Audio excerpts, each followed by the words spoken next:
क्या वेरिकोसील अपने आप ठीक हो जाता है? क्या इससे बच्चे होने में प्रॉब्लम आती है? क्या सिर्फ लेफ्ट साइड में ही होता है? क्या सर्जरी के बाद वापस आ सकता है? क्या यंग लड़कों को भी होता है वेरिकोसील? रुकिए, एक एक सवाल अलग अलग ढूंढने की जरूरत नहीं है। एक ही वीडियो में 10 सबसे इंपॉर्टेंट सवालों के जवाब। नमस्कार दोस्तों, मैं हूं doctor Vrishit Saraswat, vascular and interventional radiologist, Lucknow से। मुझसे रोज पेशेंट्स और उनकी फैमिलीज बहुत सारे सवाल पूछते हैं व्हाट्सएप पर, ओपीडी में, और मैंने नोटिस किया कि कुछ सवाल बार बार रिपीट होते हैं। ऑलमोस्ट हर पेशेंट पूछता है। तो आज हम एक ही वीडियो में सबका जवाब जानते हैं। कोई भी सवाल हो कमेंट में जरूर पूछे, मैं सवालों के जवाब पर्सनली दूंगा। सवाल नंबर 1, वेरिकोसील होता क्या है? बिल्कुल सिंपल भाषा में समझते हैं। आपने वेरिकोज वेन्स के बारे में सुना है जो पैरों में होती है? वो ट्विस्टेड, फूली हुई ब्लू वेन्स जो स्किन के ऊपर दिखती हैं। वेरिकोसील बिल्कुल वैसी ही एक चीज है, बस लोकेशन अलग। ये टेस्टिकल्स के पास की वेन्स में होता है। नॉर्मली ये वेन्स ब्लड को टेस्टिकल से ऊपर की तरफ ले जाती हैं, लेकिन जब इनके वॉल्स काम करना बंद कर देते हैं, ब्लड नीचे जमा होने लगता है, वेन्स फूल जाती हैं और ट्विस्टेड हो जाती है। इसका सीधा असर होता है स्क्रॉटम के अंदर के टेम्परेचर पर, जो कि ब्लड पूलिंग की वजह से एक्स्ट्रा हीट डेवलप होने लगता है और उससे स्पर्म और हार्मोन्स दोनों इफेक्ट होने लगते हैं। सवाल नंबर 2, वेरिकोसील्स क्या सिर्फ लेफ्ट साइड में होता है? ज्यादातर केसेस अराउंड 85% लेफ्ट साइड में ही होते हैं। इसका रीजन एनाटॉमिकल है। लेफ्ट साइड की वेन एक अलग एंगल से ड्रेन होती है, जिससे ब्लड फ्लो में ज्यादा रेजिस्टेंस होती है। लेकिन राइट साइड या दोनों साइड में भी वेरिकोसील हो सकता है और ये लेस कॉमन होता है, लेकिन होता जरूर है। तो अगर आपको सिर्फ राइट साइड में सिम्टम है तो प्लीज इग्नोर मत कीजिए। सवाल नंबर 3, कितनी उम्र में वेरिकोसील होता है? लोग सोचते हैं ये कोई बड़े उम्र की बीमारी है, लेकिन एक्चुअली वेरिकोसील 15 से 35 साल की उम्र में सबसे ज्यादा डायग्नोस होता है। मतलब ये एक यंग मैन की प्रॉब्लम। प्यूबर्टी के वक्त जब बॉडी में रैपिड चेंजेस ग्रोथ होती है, तब वेन्स में भी चेंजेस शुरू हो सकते हैं। इसलिए अगर घर में टीनेज लड़का है और वो कभी कभी उस एरिया में डिस्कम्फर्ट मेंशन करे, प्लीज सीरियसली लें। सवाल नंबर 4, क्या वेरिकोसील से हमेशा दर्द होता है? नहीं, और यही सबसे बड़ी प्रॉब्लम। बहुत सारे केसेस में दर्द होता ही नहीं है, कोई सिम्टम नहीं आता, आदमी बिल्कुल नॉर्मल लाइफ जीता रहता है। अंदर ही अंदर वेरिकोसील साइलेंटली स्पर्म क्वालिटी या टेस्टोस्टेरोन को अफेक्ट करता रहता है। जब दर्द होता भी है तो वो शार्प नहीं होता, एक डल,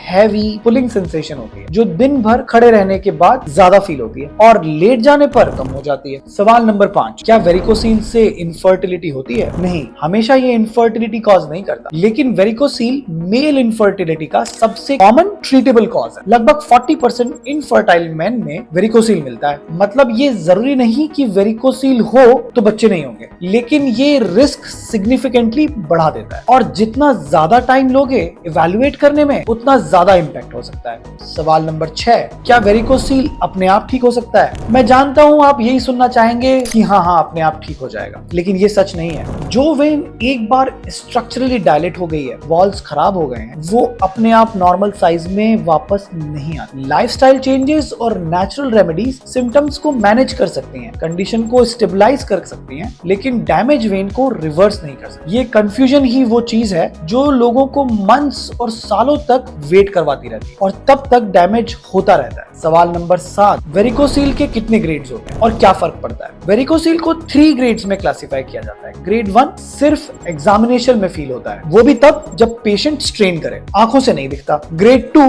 बिना स्ट्रेन के भी फील होता है, लेकिन आंखों से अभी भी विजिबल नहीं रहता। ग्रेड 3 आंखों से भी क्लियरली वो डायलेटेड टॉर्चस वेन्स दिखने लगती हैं स्किन के नीचे। ग्रेड बढ़ना मतलब डैमेज का रिस्क बढ़ा। ग्रेड 1 में मॉनिटरिंग और लाइफस्टाइल चेंजेस से काम चल सकता है, लेकिन ग्रेड 2 या ग्रेड 3 स्पेशली जब फर्टिलिटी या टेस्टोस्टेरोन इफेक्ट हो, ट्रीटमेंट सीरियसली कंसीडर करना चाहिए। सवाल नंबर 8, क्या वेरिकोसील टेस्टोस्टेरोन को अफेक्ट करता है? बिल्कुल, और यही पॉइंट बहुत लोग मिस करते हैं। टेस्टिकल्स में जो सेल्स टेस्टोस्टेरोन प्रोड्यूस करते हैं उन्हें लेडिक सेल्स कहते हैं। वो भी उसी एनवायरनमेंट में होते हैं जो वेरिकोसील डिस्टर्ब करता है। एक्स्ट्रा हीट और पुअर ब्लड फ्लो इन्हें डायरेक्टली अफेक्ट करता है। इसलिए वेरिकोसील के साथ कई मर्द एक्सपीरियंस करते हैं क्रोनिक थकान, लो एनर्जी, लो सेक्स ड्राइव, मूड चेंजेस, और वो समझ ही नहीं पाते कि ये वेरिकोसील से कनेक्टेड हो सकता है। सवाल नंबर 9, डायग्नोसिस कैसे होता है? 3 सिंपल स्टेप्स हैं। पहला, फिजिकल एग्जामिनेशन। डॉक्टर खड़े होने पर और वल्साल्वा मैन्यूवर के साथ वेन्स चेक करते हैं। दूसरा, स्क्रॉटल डॉपलर अल्ट्रासाउंड। ये सबसे इंपॉर्टेंट टेस्ट है। इसमें वेन्स का साइज और ब्लड फ्लो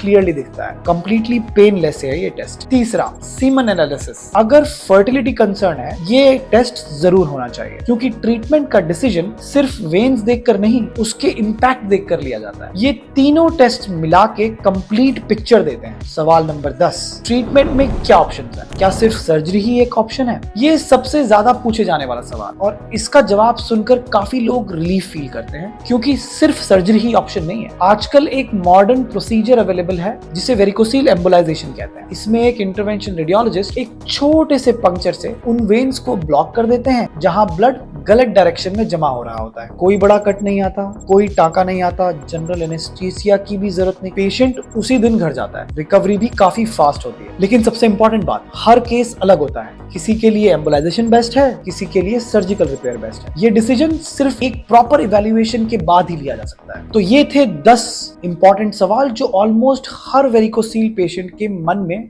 होते हैं। अब एक और सवाल जो बहुत लोग पूछते हैं, वेरिकोसील एम्बोलाइजेशन और सर्जरी में से कौन सा ऑप्शन चूज करें? दोनों में एक्चुअली क्या फर्क है? सक्सेस रेट क्या है? रिस्क क्या है? इसी पर मैंने डिटेल वीडियो बनाई हुई है, एक कंप्लीट कंपैरिजन जिसमें दोनों ऑप्शंस का सीधा साइड बाय साइड देखा जाएगा। वो आप यहाँ क्लिक करके देख सकते हैं। मिलते हैं अगले वीडियो में, तब तक अपना और अपनों का ख्याल रखिए। धन्यवाद।